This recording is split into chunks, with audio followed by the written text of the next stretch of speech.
Imagine looking at a young patient and right away their very facial bones give away their diagnosis before you've even started your exam. It's like their facial structure has been sculpted by the disease itself.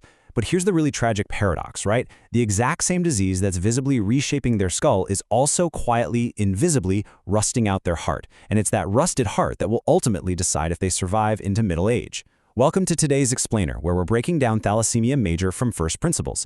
It's an absolutely fascinating, though heartbreaking look at the body's desperate and kind of self-defeating attempts to compensate for a problem it simply cannot fix on its own. Let's get into it. So let's kick things off with a pretty foundational question. What exactly is the bone marrow trying and completely failing to fix here? To really grasp the physical appearance of a patient with thalassaemia major and to understand the extreme treatments they have to go through, we have to look past those visible symptoms.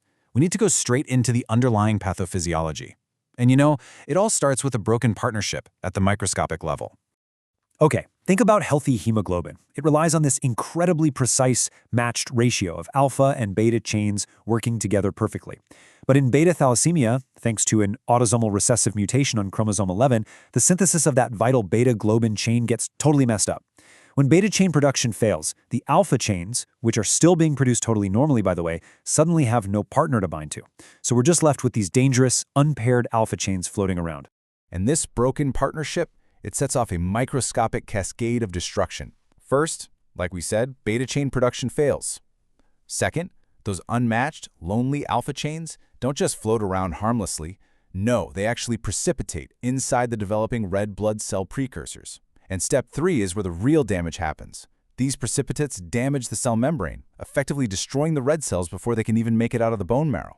It's literally a functional protein imbalance, shredding these cells from the inside out. Now, there is a specific medical term for this exact process: ineffective erythropoiesis.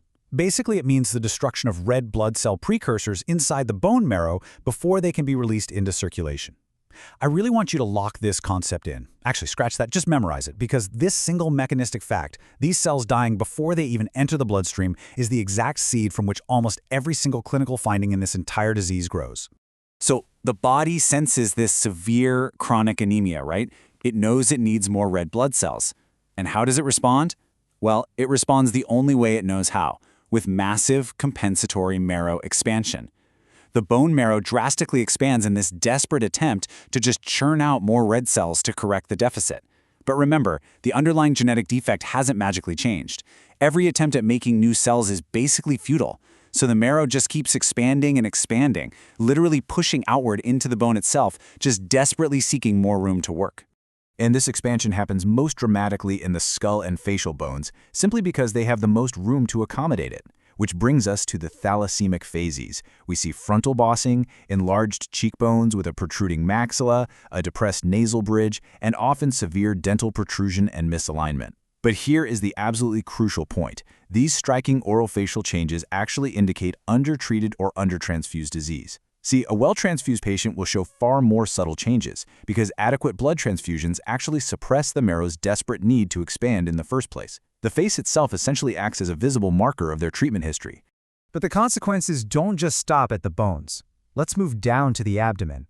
The ongoing destruction of red blood cells, both inside the marrow and those few fragile ones that actually make it out, creates an incredibly heavy downstream burden. We see jaundice, which is caused by a massive excess of unconjugated bilirubin from all that cell breakdown. We see splenomegaly, so a massively enlarged liver and spleen, because the body actually starts trying to produce blood outside the marrow, and the spleen is just working overtime to clear out the fragile, broken red cells. And finally, that chronic bilirubin excess, it directly predisposes the patient to pigment gallstones. It turns out there's a really vital clinical link here. Whenever you see jaundice combined with splenomegaly on an exam, hemolytic anemia should instantly jump right to the top of your differential diagnosis. Honestly, thalassaemia major is essentially the perfect textbook illustration of this exact symptom pairing in action. Because this disease requires such intense, lifelong management, a patient's abdomen actually becomes a physical map of their treatment history. Reading the scars carries real diagnostic weight here. For instance, a large midline scar usually points to a prior splenectomy. That's something historically done to manage an overactive spleen, though we see it much less commonly now. Meanwhile, if you spot multiple small hypopigmented scars scattered across the abdomen, you're looking at the remnants of years of subcutaneous desferrioxamine injections. That's an iron-chelating medication that notoriously causes localized irritation and crusting over years of use.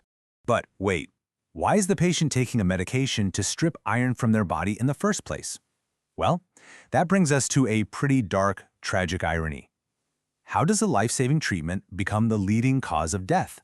The reality is, the very blood transfusions keeping these patients alive are secretly building up a fatal consequence. The medical literature states this incredibly bluntly. Cardiac complications from iron overload, heart failure, and arrhythmia remain the leading cause of mortality. Think about it. Every single bag of transfused blood delivers a relentless, unavoidable load of iron. And the human body? It literally has no active mechanism to excrete excess iron. It just builds up. It builds up so much that it deposits fatally in the heart tissue, causing it to effectively rust out and fail. Now, the heart obviously takes the most lethal hit, but the iron deposits everywhere, causing systemic devastation. The liver suffers hepatic fibrosis and chronic liver disease.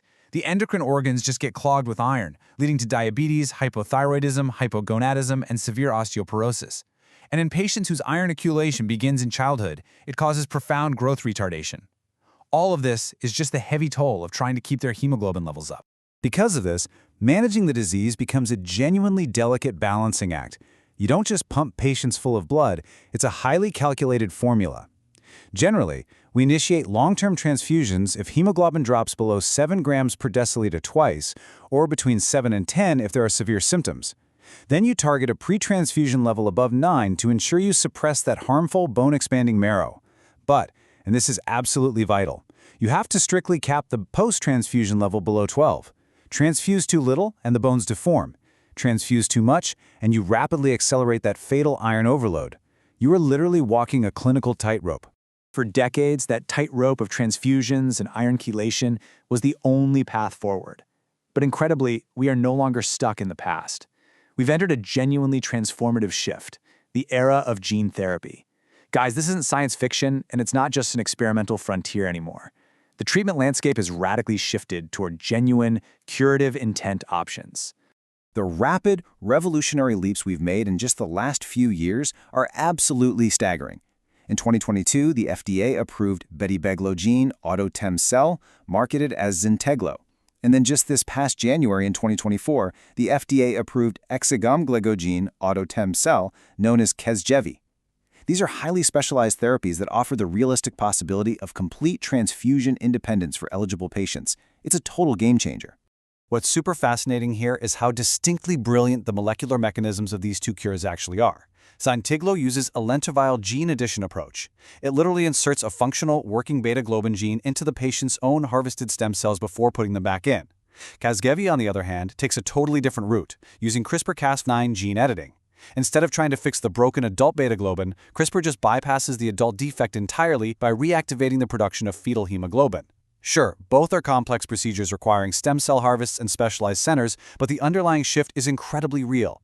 We are finally moving from lifelong iron-accumulating management toward an actual cure. So let's just run the logic through one final time. A single defective beta chain leaves alpha chains without a partner, destroying cells before they even leave the marrow. The body desperately expands the marrow, reshaping the facial skeleton, while hemolysis destroys the abdomen.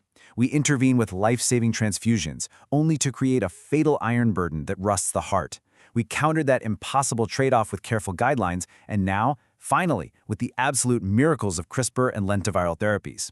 The next time you look at the complexities of thalassaemia major, ask yourself, what was the marrow trying to fix, and what did the transfusions leave behind? The journey from first principles to a modern genetic cure is honestly breathtaking, and it leaves us with one thrilling question. If CRISPR can bypass a disease this devastating, what impossible cure are we going to see next?